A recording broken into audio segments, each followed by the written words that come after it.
You are listening to Fantha Tracks.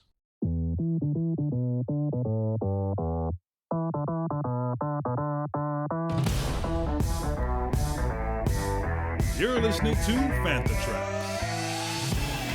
Flip through the galaxy of literature. Welcome to Canon Fodder. You're listening to Canon Fodder and a very, very special episode as we welcome our guests Clayton Sandell, St. Bende and Kelly Knox to discuss Return of the Jedi, a visual archive, recently released from Insight Editions. It's a fantastic book that delves into the history of Return of the Jedi, from its earliest times back in the original trilogy, right through to today. So here's Clayton, St and Kelly chatting all about Return of the Jedi visual archive here on Canon Fodder.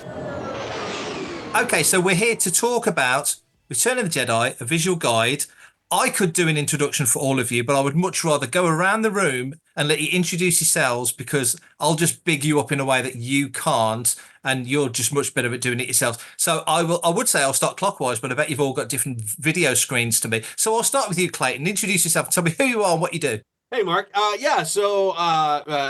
currently a news correspondent with Scripps News, and my side hustle is Star Wars, whereby whenever I can, try to do some behind-the-scenes type stories here and there at ILM and Skywalker Ranch and such. And co-authored now Star Wars Timelines, and co-author on this one, Return of the Jedi. And if you are just listening, if you're not watching this, this is St. Bende. I would just like to point out that Clayton casually has just this Emmy sitting behind him in his screen because he has that level of correspondence for Scripps News. So I only saw the Salacious Crumb clock. I didn't spot the Emmy, so.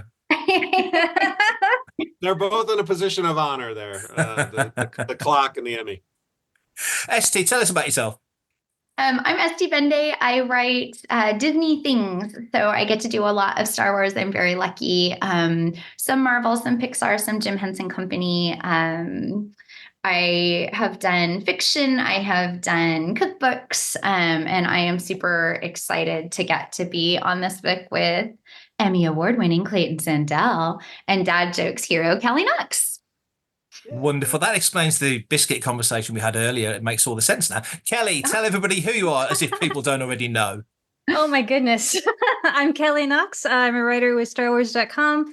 Very happy to be a co-author on this book with St. and Clayton. I also recently had Star Wars dad jokes come out in April, and a Marvel character encyclopedia. I've done work for books with Marvel, Star Wars. I write for DCComics.com. So yeah, I'm all over the place.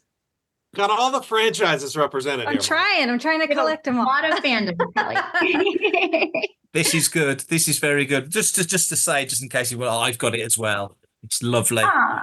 So, Return of the Jedi, 40 years old, of course, last year, and massive anniversary for any film, but a film like Jedi that's just had this incredible life all of its own. Almost, I think Jedi almost has a life of its own apart from Star Wars and Empire. It's the one film of the trilogy that kind of sits apart in the best way. It's the OT, but it's very much its own thing. When you guys were starting to work on this, that's a massive task to whittle down what Jedi is, work it out into a book, plan it all out.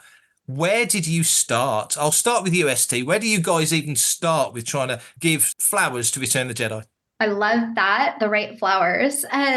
So we were actually assigned sections of this book. So we each had a section that we were going to write, and within those sections, we each had kind of subheaders, like little topics that we were going to get to cover. So our amazing editors put together this massive compendium, a huge drive that had every resource that we could possibly think of, from interviews to Star Wars Insider articles to different books, making of books, the Rinsler books, like just huge PDFs of everything. And so I would go through, and I think my friends did too, I would just go through with each header in mind and kind of plug in facts one book at a time, or interview one entry in the database at a time, and then plug in everything to each section. And at the end of it all, I ended up with this like 40-page Word document that I then used as my research to pull from because the research itself was just too massive. So once I'd whittled it down, we were able to kind of write those sections and have all kinds of fun facts and then optional additional facts in case the first facts weren't the right facts or didn't resonate or didn't match the photos or whatever it was. And we would just go from there. Fantastic. Kelly, how do you even tackle a thing like this? Spreadsheets. If you talk to any Star Wars nonfiction writer, at one point or another, we will sing the praises of spreadsheets and how much of a role you'd probably be surprised they play in putting books together like this, from tracking our research, from tracking our sections. Yeah, you have to really be organized to stay on top of it. But like ST said, when we came on, our sections had already been chosen for us, so which is good because I think maybe we would have been lost just going through all the research trying to pick and choose things that we wanted to cover because we're all big fans of this movie and Star Wars in general, of course. And Clayton? Well, first of all, we relied on more than one or two Mark Newbold Star Wars Insider articles. So just for readers or viewers, you may want to check out the index section of the book. But yeah, it was like SG said, it was sort of laid out for us. But one of the fun things about it was being able to kind of dive into it and then start making those connections from Jedi to Star Wars things that are still coming out today. And I'm really glad you sort of put Jedi in its own category, because I totally agree with you that Jedi sort of has this special place that visually there are so many things from Jedi that started there but have gone on throughout the decades. And some of my favorites, I think my favorite one is the folding wing shuttle design, which was, awesome when we first saw it. And now it's, you can't throw a rock and hit a Star Wars project that doesn't have a folding wing shuttle in it. It is just one of those things that is awesome. So iconic. Yes, exactly. Bad Batch. Everybody. Yeah. So it really has a number of things in it, whether it's characters, costumes, concept ideas, designs, all these different things that I think I just think Jedi is this source of all of that creators have been drawing from throughout the decades. I just feel like there's more of it in Jedi than any of the other two. Hi there, this is Mike Quinn. I played Nine Num in Return of the Jedi and the new trilogy, and you're listening to Fantha Tracks. It is strange, isn't it? I think a lot of people came in, older fans came in on Jedi. And so the amount of people I speak to these days whose first Star Wars film was Jedi, whether or not they saw it on VHS in 86 or at the cinema in 83 or at a later point, because, as you say, it's got so much going on. There's so many interesting characters, so many interesting places. Right. It works beautifully. I think maybe this book, I'm sure you would have smashed it if you'd done a New Hope visual guide. But I think because it's Jedi, it's so much more colourful and vivid. It very much lends itself to a book like this with all these amazing pullouts as well, which I was not expecting. Yeah, we were pretty excited to see the pullouts. I don't know how much we really were aware of exactly what we were going to get before we held it in our hands. But one of my favorites is the Warwick Davis letter that he sent to George Lucas, respectfully requesting toys after he finished filming the movie as an 11-year-old child. His little penmanship is so neat and he's so polite, and he includes his return address in case George wanted to send any of the toys. It was just the sweetest thing to physically see after hearing him tell that story at Celebration so many times. Yeah. When you sorry. Oh no, I was just gonna say, and I love the Polaroids. I think the Polaroids may be my favorite thing. The for people who are just listening, it's the continuity Polaroids that were taken during the Endor shoot, and there's various pictures of the Rebel soldiers here that are just somebody had to go into the archives and found these and said, hey, that would make a great feature. Let's scan all of these in and put them in the book, which I think is just brilliant. And yeah, we didn't really have we didn't know that's the kind of thing that was going to be in here, which was it was a surprise to us too, which is great. So the next book is Star Wars Polaroids, of course. Yes, exactly. Would buy. I would absolutely buy that. You can only read it if you shake it. like this. Yeah. Oh yeah. 20 seconds. It's good exercise, isn't it? So when you're working on the book, you're diving into the book, and as Kelly says, plotting it correctly because there's so much to take in and so much going on. What was the one big, maybe not surprise, but what was the thing that really made you step back and go, wow, I never knew that about Jedi? Because you mentioned Rinsler's book and Jonathan went into such detail, and then Paul Duncan went into great detail in his book. And obviously you don't want to specifically duplicate what those guys did because they did it so well. You're not going at that angle. You're coming at it from a different point of view, but hey, Star Wars face. But what did you find in there that really made you step back and go, wow, I've learned something today?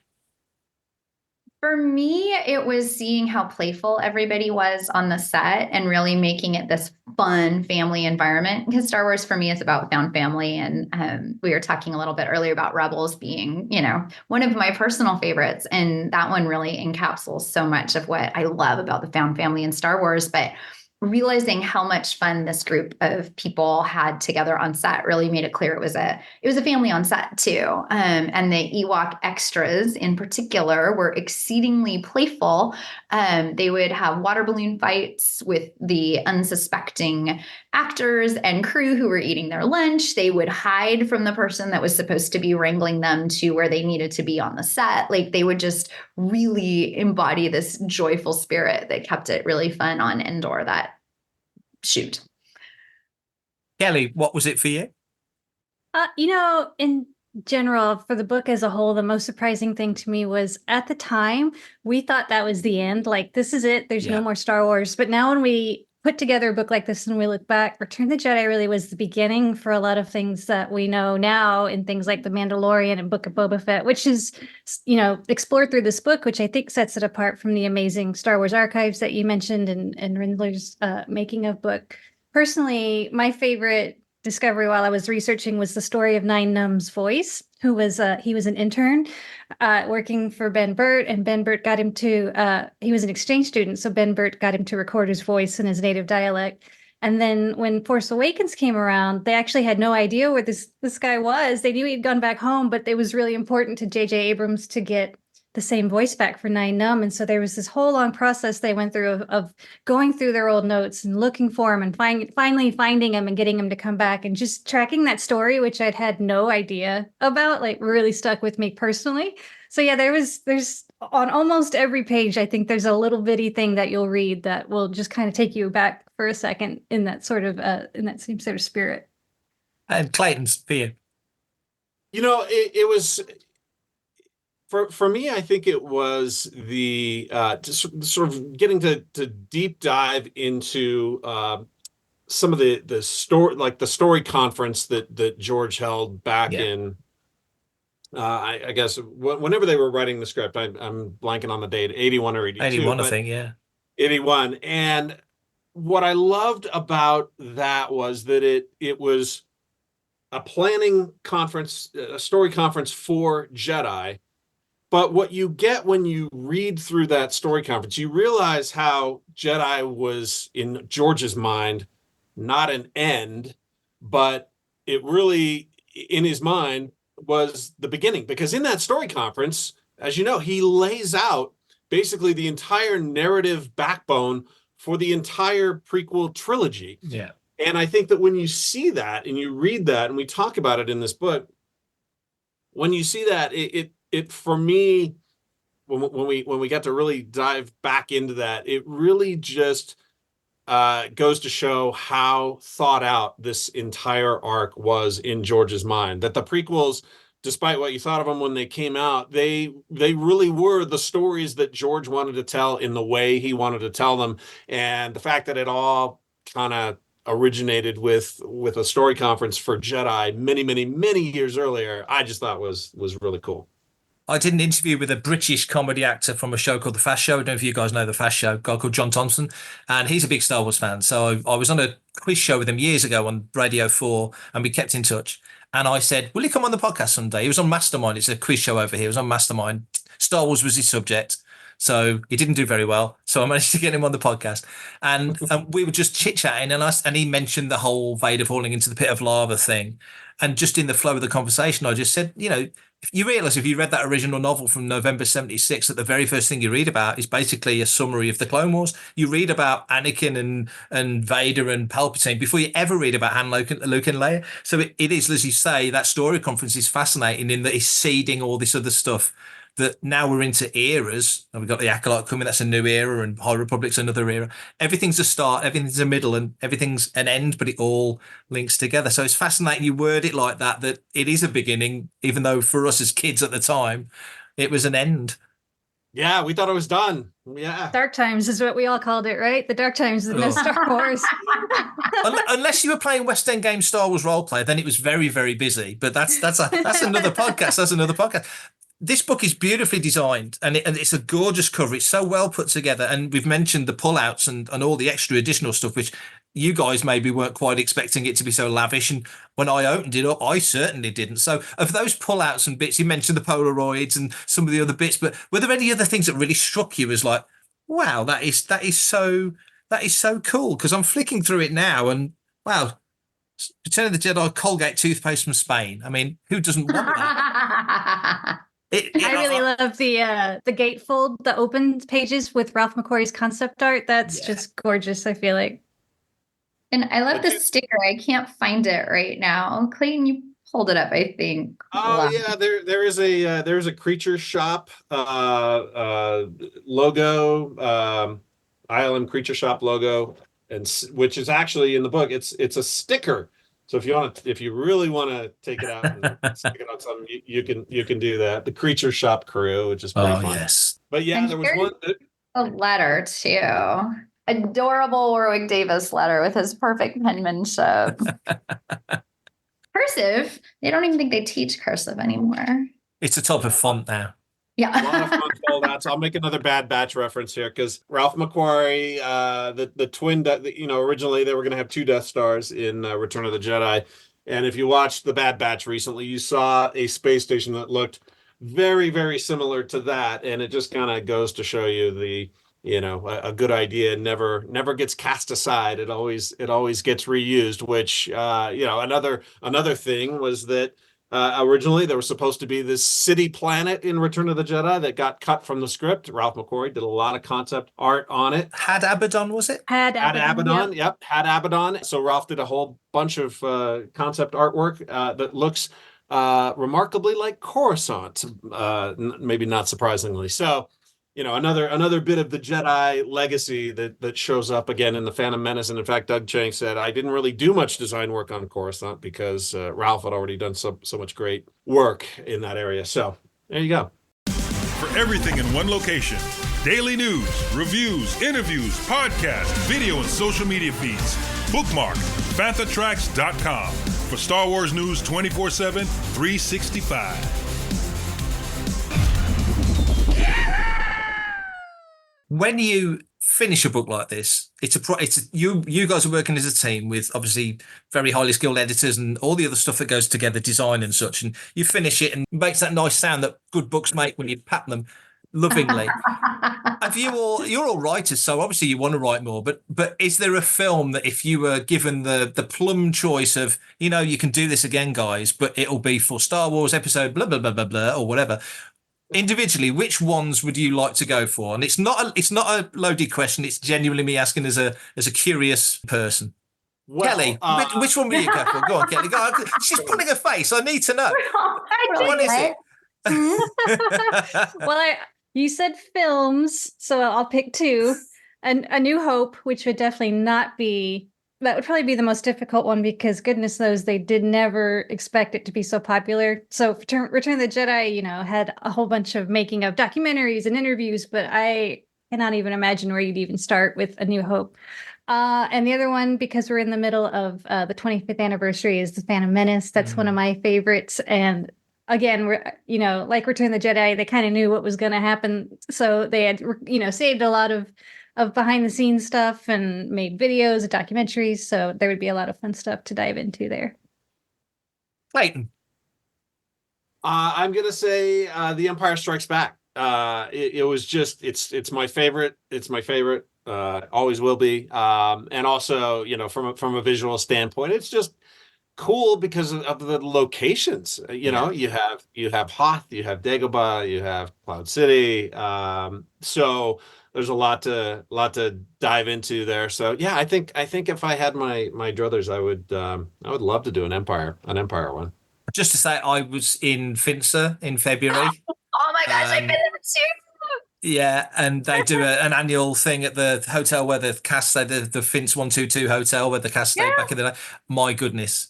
If you've never done it, you've got to do it. It's amazing. It's the second time I've done it. I'm doing it again for the 50th in 5 years' time. It's amazing. Absolutely Nice. amazing. Do they do the Visit Hoth every year, or is it just on certain anniversary years? They did it for a few years, then there was a break, and now they've started it up again. Slightly different people running it, and new people own the hotel who are really kind of invested in making it a Star Wars location, because here we go. I'm off on tangents now. You sit down for I really want to talk about Vince because I'm with Clayton. Empire would be my book. I've not forgotten this though. We'll come back to it. You sit down for breakfast. You look out the window. It looks like a Macquarie painting. Yep. You look at your plate. You eat whatever you're eating. Pickled herring. You're eating whatever you're eating, and then you look up again, and the sun has moved a tiny little bit. And it looks like a different landscape. It's insane. The snow's different. You look underneath and it's blue.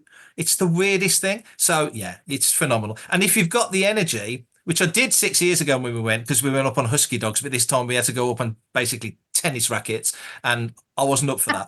But you can go to like Solo Rock and Chewy Rock. You can see the glacier where the AT-ATs come, and it's amazing. But so, as you guys know, you all know this, they shot half the film around the outside of the hotel. So you literally don't have to go anywhere. You look out the window, and that's where the Tauntaun got his belly sliced open. It's fantastic. So I highly recommend it. Yeah, I've heard they have the best Tauntaun burgers around. So I went in the summer, but there was still snow and it looked deceptively close. So I'm like, great, I got this, no worries. And so I start my little walk because of course I've come in Adidas Superstars, not hiking boots, and I have no poles. And like, I did not understand the directive of let's visit Hoth. And so my beautiful white Adidas Superstars are covered within minutes in what I was referring to as Hoth berries, because what else? They're like a breakfast cereal, right? And you're just covered. And by the time you get to the snow, you're just a huge mess. But it was just to stand in snow on Hoth in August was like the most exciting thing, I think, the most exciting travel thing I've ever done. Yeah. Yeah. We took a little vial and took a little bit of snow and brought, and you proved to somebody that's actual Hoth snow, but it's Hoth snow. But don't collect the snow. Don't collect the snow near the Huskies, because it doesn't end well. So. Well, you hit two birds in one stone with that too, because it's technically like adjacent to or in the Jotunheim National Forest. So if you've ever wanted to ski on Hoth and in Jotunheim, there you go. Completely correct. It was wonderful. So I don't work for the Norwegian travel agency or anything like that, but I do highly recommend it. So sorry, I totally cut you off and went off on my own. Went into business for myself. ST, what Star Wars film would you like to tackle in this style with a book very similar to this? Empire, because I very much love Hoth. I'm the uninvited, unofficial captain of the Hoth ski team, and I would just love to dive more into that world. But to go with Kelly's point, pod racing's pretty awesome too. So I don't feel like there are any losers in this competition. No. We can love all the movies and would love to write many books. What other things have you guys got going on at the moment? Obviously, this came out last month. Was it last month this came out? Mm-hmm. Mm-hmm. Yeah. So. I'm assuming, because it's so. I'm even liking looking at myself holding it. You've got promotional stuff to do. You're getting out. I mean, obviously you're talking to me, but so I can only apologise. But you're getting out and promoting it in other places. And are there any book tours coming up, or have you done any? What's the plans for this? This is about it. No tours, yeah. Book tours by Zoom. I've sent a few of them to family and friends, and it's been nice hearing from people who have gone through it and have found new things. It's sort of interesting because we all have these books on our shelves that are highly specialized deep dives on, say, models or costumes or whatever the case may be. And what I really love about this is that I feel like we've kind of taken the best bits of that, if you're not a deep diver on all of that stuff, but you're still interested in it, it pulls together, stuff from all of those realms, from the concept art and the models. And, one of the things I learned about the costumes that I didn't, would have never thought of as a kid, but George Lucas says, yeah, Luke kind of dressed in this dark, outfit he kind of wanted to suggest that we didn't know if Luke was going to maybe go to the dark side. And so it's like, it's full of just fun little nuggets like that. If you're not like a hardcore behind the scenes person, it's not a strictly behind the scenes book. It is this sort of collection of stuff that also makes the connections to other Star Wars stories. So it was fun to work on. Hello, I'm Warwick Davis, and you're listening to Fantha Tracks. There's one thing I really liked about the book was that it's not just talking about Empire Strikes Back, Return of the Jedi, as if I know, it's in my head now. No. As if the film has just come out on the 25th of May, 1983, and it stops. You talk about Jedi as an ongoing living thing right up to now. So when you were sort of looking, as we've talked about the legs that this film had got and the influences it had and all the other stuff, which is constant, going on all the time. When you looked at all the things that came after the ancillary stuff, the gaming world grew immensely post Return of the Jedi, the books and comics and everything else. What did you, other than knowing that this film was a classic and it's just influenced so many things, what stood out to you as, wow, this film really has influenced not just outside world, but actually Star Wars itself? What really stood out to you on that extra life that it had? It's the longest winded question ever. I'm sorry. No, it's good. Like we all had these little connection sidebars where we got to talk about, this is a really nice A, but you can also find it in B, C, and D. And for me, I was writing on speeder bikes, and you don't realize until you start pulling references how many times those show up in different things. And what you will find as readers is you can see what our favorite things were, because we're like, that was in Rebels. Okay, let's talk about that, because that was something that I loved. Like, we were able to draw those connections to what we loved and then bring them in and show how they were influenced by this iconic film. And I think that was really neat as writers to get to kind of give that little personal hidden Mickey, like this is my passion too. And here you go. And this is where it originated, which was neat. Yeah, I think those connections are what really set this book apart from something like a behind the scenes book. It's I don't know if anybody hasn't seen it in person yet, but it really is textbook sized. I like to say it's huge because it collects it all, like Clayton was saying, into one place. So being able to explore those kinds of connections to the other series, I think, is what really makes it stand apart. And Clayton?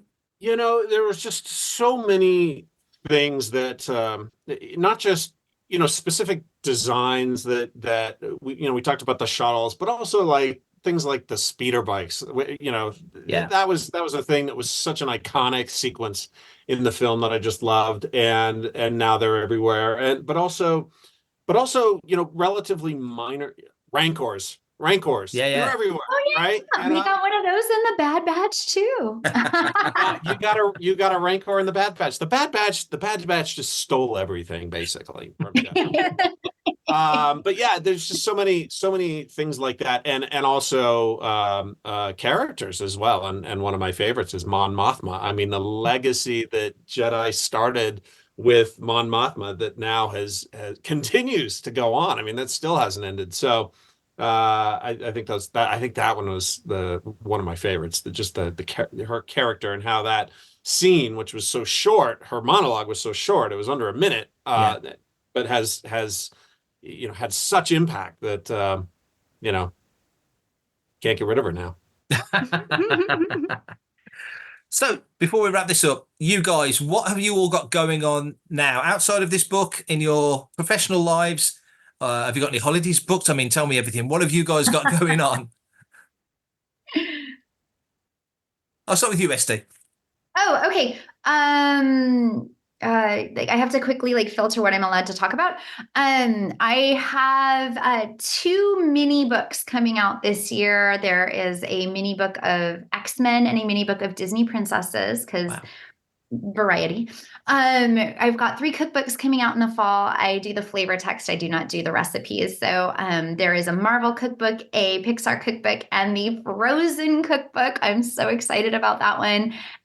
There are several other Star Wars projects that I have not officially been announced, and some haven't even unofficially been announced. But hopefully, we can share more about those soon, because they're really cool. Awesome.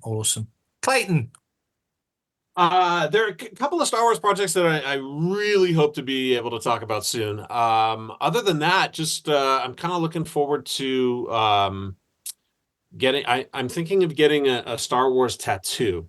Are you? No, really?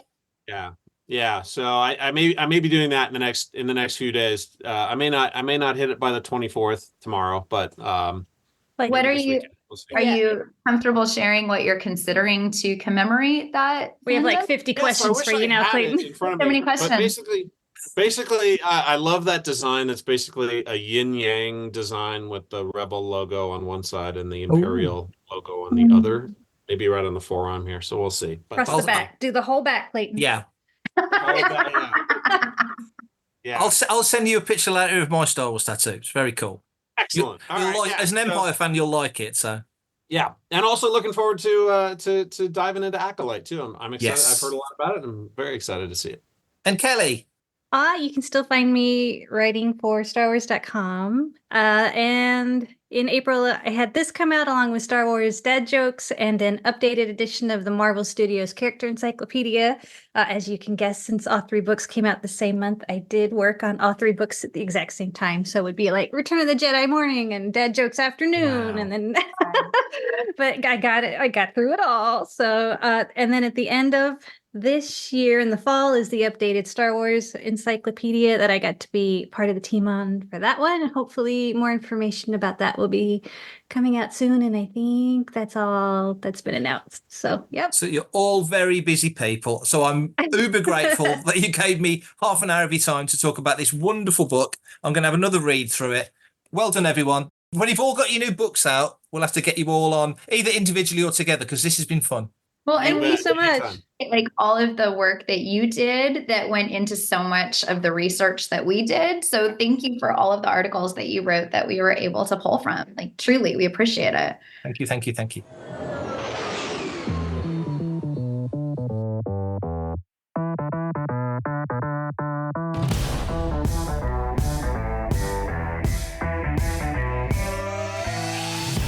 Thank you for joining us for this special edition of Canon Fodder. For more Star Wars podcast content, be sure to subscribe to Phantom Tracks Radio on your podcatcher of choice. Subscribe to all our social media at links.phantomtracks.com. Be sure to be checking out phantomtracks.com daily for all your latest Star Wars news. And you can also join us live on YouTube for Good Morning Tatooine every Sunday evening at youtube.com/PhanthaTracksTV. Coming up next on Phantha Tracks Radio, it's Making Tracks.